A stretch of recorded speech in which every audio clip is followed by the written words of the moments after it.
Warning: electrical shock hazard. Disconnect power before servicing. Replace all parts and panels before operating. Failure to do so can result in death or electrical shock.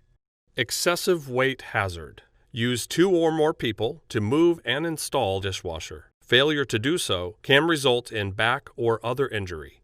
For more information, please refer to your owner's manual.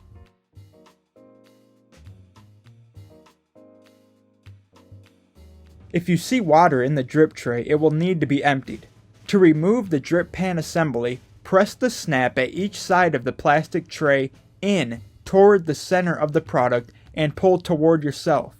Is the water supply connected correctly? The water hookup is located in the front left corner of the machine. Insert the water supply line into the 3/8 inch compression fitting as far as it will go, making sure the 3/4 inch hose fitting is facing upward and the rubber washer is inserted as shown.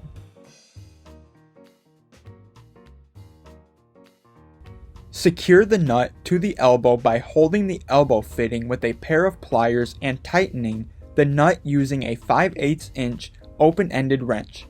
Align the 3/4 inch hose fitting with the dishwasher valve and hand tighten the coupling to avoid cross-threading. Check the tightness of the coupling using pliers. An additional 1/4 to 1/2 turn may be required to seal the rubber gasket. Ensure the float switch is properly connected.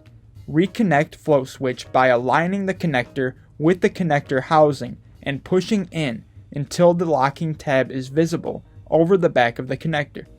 Remove the code. Press the cancel key one time to silence the alarm tone. Press the cancel key again to clear the code.